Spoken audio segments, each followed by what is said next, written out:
I know that I'm really, really late with this one. I'm really sorry. Please don't yell at me. I know I've got a lot of catching up to do. First off, spoiler alert. Chances are, if you're Matthew Gennard Williams, you're probably not going to see this movie for another 2 weeks. You got work and responsibilities and stuff. Whatever. Hi, Tasha. If you are Matthew Gennard Williams, or you're like Matthew Gennard Williams and you still haven't seen this movie, even though it's been out in theaters for about 2-3 weeks now, yeah, shut this off, come on back, and then we can talk about this because, like I said, bunch of spoilers. So let's get into it. So first and foremost, I need to go ahead and stress this. I did like this movie. I really do like this movie. I've now seen it 3 times. My favorite part about this movie is the fact that I called it, and it's amazing, and that was Batman. Batman was the best part about this movie. Listen, I can make a whole other video about all the reasons why I like Batfleck. I'm probably going to go ahead and do that. I'm going to try to keep this as short as I can, but like I said, the strongest parts about this movie all belong to Ben Affleck. I think the reason why he's the best part about this film is that his motivations are completely and totally defined from the very beginning of the movie. The first scene, of course, is the Bruce Wayne origin story. In that moment, Bruce Wayne has never felt more powerless or afraid. And that is pretty much why he becomes Batman. Then the next scene happens. It's Bruce Wayne in Metropolis, the day that Superman and Zod are going at it up above, just completely laying waste to an entire city. And those 2 scenes were really important because you get to see why he became Batman, and now the reason why he feels like he has to go up against Superman, because here he is yet again feeling powerless, feeling helpless, feeling afraid. His intention, his motivation is so clear-cut and so well defined. There's not a single moment throughout this movie where you're like, why the hell, what is happening?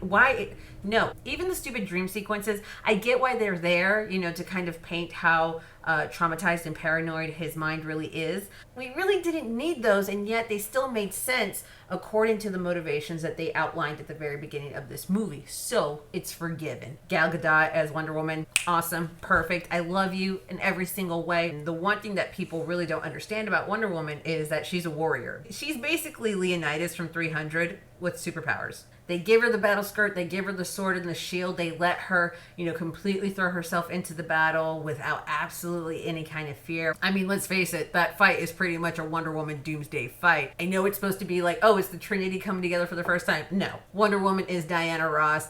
Batman and Superman, they were just the Supremes in that fight. I'm sorry, go ahead and watch it again and tell me I'm wrong, because you can't.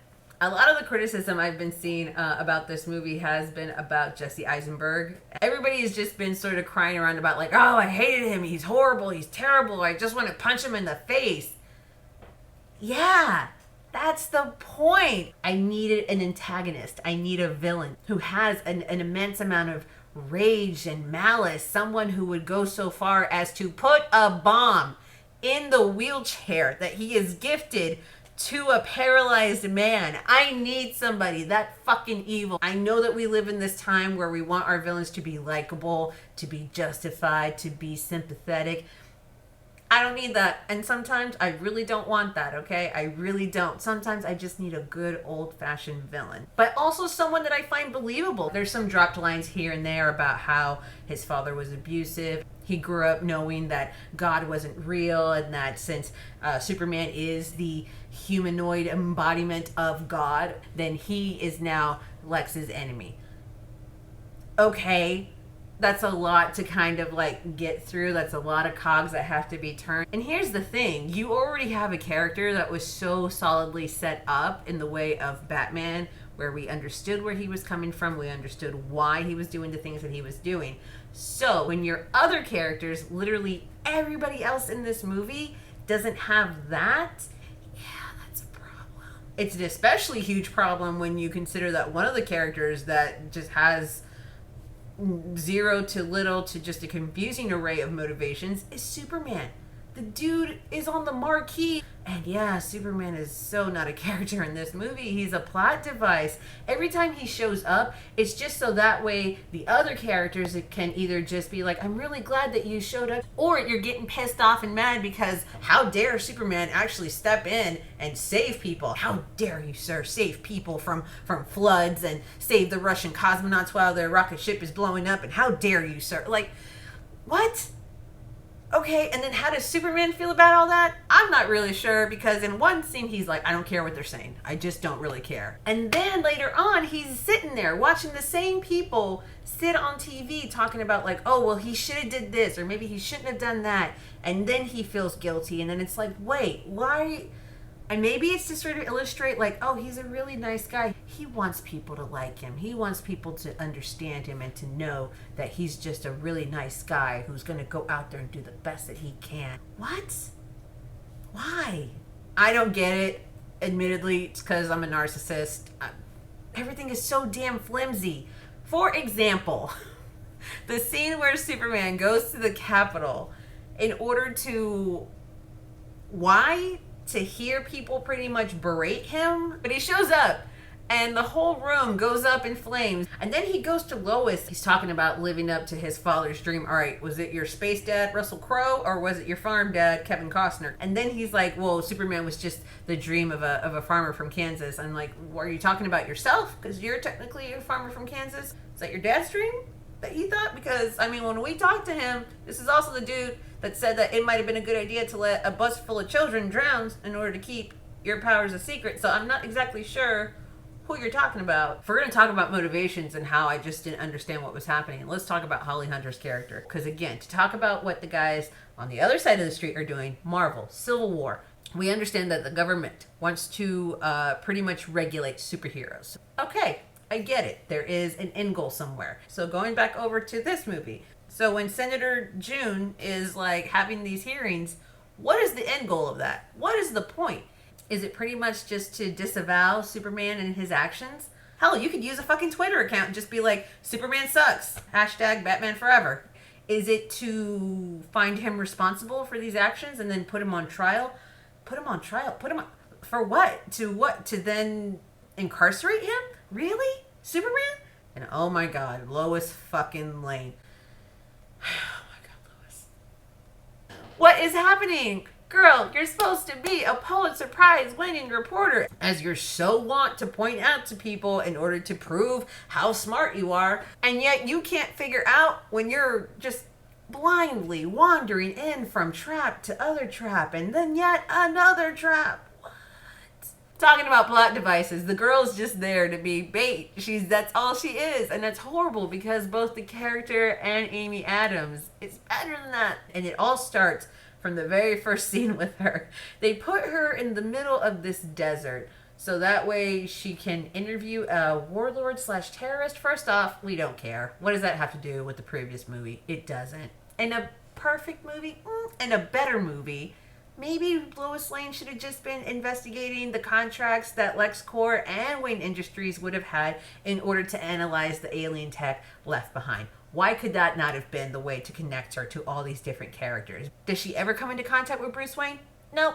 She doesn't get to interact with Martha Wayne outside of, the funeral that happens at the end. Yeah, speaking of funerals, huge spoiler alert. So if you've really not seen this movie, please go away. Oh my god, the death of Superman. Let me explain to you why this both was a bold and cheap choice to do. Okay, in my little pre-movie purge, I went at length about how they were going to have to work really, really hard in order to surprise me. They surprised me, they did, and then they didn't. Shit. Why? God damn it. Superman decides that the only way to kill Doomsday is to sacrifice himself. Why that wouldn't be something that you would save maybe down the road when Henry Cavill's contract had actually run out and there would actually need to be a reason why Superman was not going to be showing up anymore within this DC cinematic universe. But it literally made no goddamn sense to pull it out so early. We've only been with this Superman for 2 movies, the first of which was a very controversial one, which we didn't even know if we really liked it or not. The second one is which he's not even a character. We don't even get to really bond with him. All we're hearing him is just spout a lot of nonsense, going to talk to his ghost dad on the top of the Himalayas somewhere. And now you're going to kill the boy?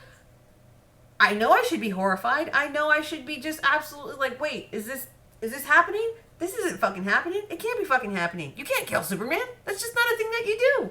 And there I was like, these motherfuckers have killed Superman, and I guarantee they're going to completely renege on it in either by the end of this movie or a post-credit scene. And what the hell happens at the end? They renege! They go ahead and have that shot of, like, the levitating dirt off of the man's coffin, and it's like, You couldn't even let us live in a world where we were like, yo, we killed Superman. You couldn't just let us live with that for at least a year or two. No, but let me just go ahead and illustrate what's happening across the street at Marvel. So they got Civil War coming up. They've already made some allusions as to how some of these characters may not be living by the end of that movie. And if you know anything about that comic book, Civil War, spoiler alert, please turn this off if you don't want to know anything about the Civil War comic book and possibly what's going to happen in the Civil War movie. All right, so in the Civil War comic, it ends with the death of Captain America. I also want to call attention to the fact that they also, within the same universe, have a Winter Soldier, Bucky Barnes, and they also have a Falcon, Sam Wilson. And who else took up the mantle of Captain America at separate times within the comics? Both the Winter Soldier and the Falcon. So the possibility of Captain America dying and maybe having somebody else come in and sort of step into those shoes, yeah, that's a very, very likely possibility. So you have people that can sort of step into that role. Even in the trailers in which we've seen Rhodey, War Machine, actually be taken out. And that's been sort of, the buzz around it that like, yo, Rhodey may be the first one. He may be the one that really kicks this whole Civil War up a notch. Okay, here's the other thing. We've already proved through previous Iron Man movies that anybody could use one of those suits. And not only that, you could just have one of Tony Stark's AIs. It used to be Jarvis running one of those suits at times. Here's the thing about the DC Cinematic Universe as of yet. Like I said, we're only 2 movies deep. We don't have another Superman. We don't have a Superboy. We don't have a Supergirl. We don't have a Black Adam or a Captain Marvel. We don't have anybody that comes close to sort of filling the same role as Superman. Even without that levitating dirt scene at the end, yeah, you guys got nobody else to kind of step in and take over for him. You have to have him back. The other thing I didn't like about this movie were just so many of the discrepancies that were coming through this movie. I mean, they were really super obvious by the third showing. And let me go ahead and just use one example. So Lois Lane goes to her old buddy, the general, who is now Secretary of Defense. She asks him, like, where did this bullet come from? So he comes back and says, like, it was made by LexCorp, and Lex Luthor hired a mercenary team out there. So he knows this. The government, the same government, went ahead and gave him unfettered, unsupervised access to the Kryptonian ship and to Zod's body. And at no point, nobody ever thought to kind of peek their head into that regeneration chamber and say, hey, Lex, what you doing in there, buddy? I'm a little inclined to believe that if the government knows that you were directly responsible for setting off an international incident where people died, and then you went ahead and gave him access to alien technology. I'm just saying, I don't think that they're letting Dick Cheney into Area 51. And I know that I'm bitching about a lot, and I still want to stress, I did like this movie. I thought it was a lot of fun. But here's sort of my problem. So if you have a mediocre movie where everything is pretty much, across the board consistently mediocre, that's just the level that it's going to attain. All right. For me, when a movie has really excellent, almost perfect elements in it, and the rest of it is mediocre, I'm a lot less forgiving on that kind of stuff. And we also got to talk about the action. For all the shit that we've ever given to Zack Snyder, there is one thing that is completely undeniable. The man can shoot some fucking action scenes. If you're talking about those huge CGI heavy moments, especially in that third act with that fight with Doomsday, I loved how there were moments where I just thought, that looks like a video game. And if you think that's an insult, clearly you've not been playing DC video games. I mean, there were moments where I was like, that looks just like Injustice. There were moments, especially with Batman, where I'm like, that looks just like Arkham. I loved it. I absolutely thought it was amazing. I definitely like the look of this DC Cinematic Universe. I think Zack Snyder is the guy to kind of pull off this universe visually. Unfortunately, where it kind of falls apart is in the plot. Yeah, so I ultimately like this movie. I'd love to hear what you guys thought about it. So please like, comment below, subscribe, do whatever it is that you feel the need to do. I gotta go and catch up on a lot of stuff. You guys are gonna be hearing from me a lot in the next few days. So I will talk to you later. Okay, love you, bye.